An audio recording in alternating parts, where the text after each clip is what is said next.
My name is Jake Thompson, and this is New Orleans in the spring of 2023. The city pulsed with life, a mix of jazz spilling from hidden bars in the French Quarter, the scent of beignets and gumbo drifting through the humid air, and the Mississippi River flowing like a vein of secrets under the Spanish moss-draped oaks. At 35, I was a line cook in a rundown kitchen off Bourbon Street, flipping pancakes and dodging drunks, my days a blur of grease and regret. New Orleans had always been my home, its magic pulling me in like the call of a second-line parade, but I'd never felt more alone until I saw her under the big top. It was Mardi Gras season when I first wandered into the circus tent set up in City Park, drawn by the lights and the distant ring of laughter. The air was thick with sawdust and excitement, families jostling for seats as acrobats soared overhead. That's where I spotted her. Leora, the circus girl with fire in her eyes and grace in her every move. She was the star of the show, a tightrope walker with raven hair cascading down her back, her body twisting through the air like a ribbon in the wind. When our eyes met during her performance, it was like the world stopped. She smiled down at me, a fleeting, knowing grin that hooked me right then. I didn't plan on staying after the show, but something pulled me to the edges of the crowd. She emerged from the shadows, still in her sparkling leotard, wiping sweat from her brow. "You enjoyed it?" she asked, her voice carrying a faint accent from somewhere far, maybe the Midwest with a touch of the road's weariness. I nodded, fumbling for words. "I'm Jake," I said, and she laughed, a sound like wind chimes in a storm.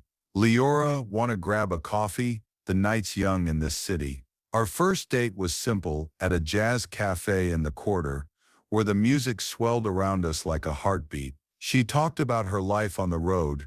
The circus had been her family since she was 18, traveling from town to town, chasing the thrill of the crowd.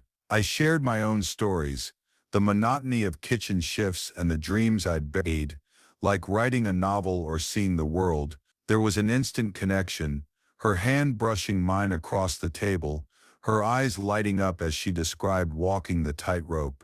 "It's like flying," she said, "but it's lonely up there."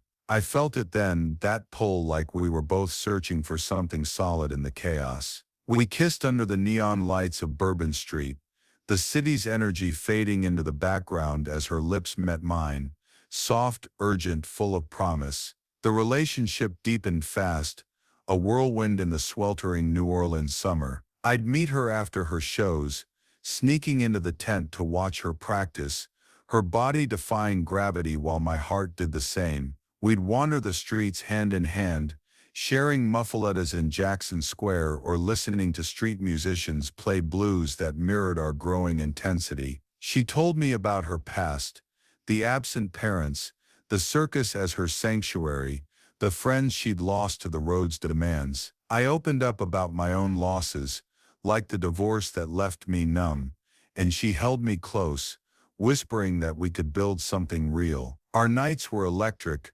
tangled in my small apartment off Canal Street, her stories of far-off places making me dream of escaping with her. But there were hints of trouble, subtle at first, the way she'd grow distant before the circus packed up, or how she'd dodge questions about the future. "This life isn't stable, Jake," she'd say, her voice tinged with sadness, "but right now it's ours." By fall I was all in, ignoring the red flags. We'd take drives to the bayous, her laughing as we dodged alligators, or dance at second-line parades where the brass bands made the ground shake. She introduced me to the circus crew, a ragtag family of performers, who welcomed me with wary smiles, but I could see the bond she had with them, a tie stronger than what we shared. I proposed the idea of her staying in New Orleans, maybe finding a local act, but she'd shake her head, eyes distant.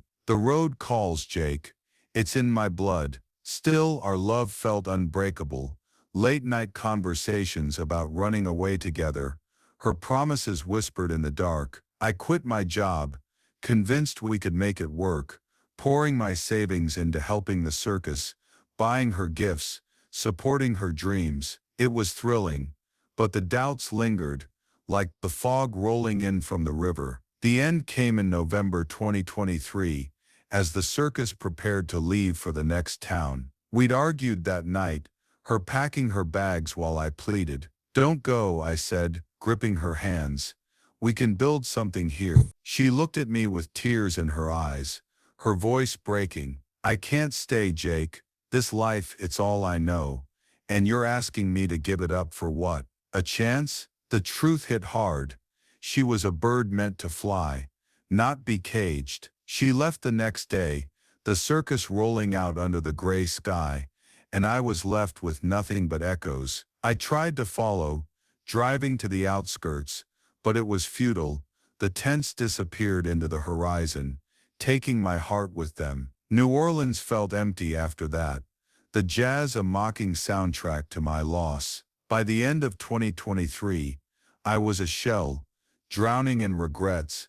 The city's magic faded. This is my story, a reminder that some loves are meant to be fleeting, leaving scars that shape you. If you're chasing a dream, hold on tight, but know when to let go.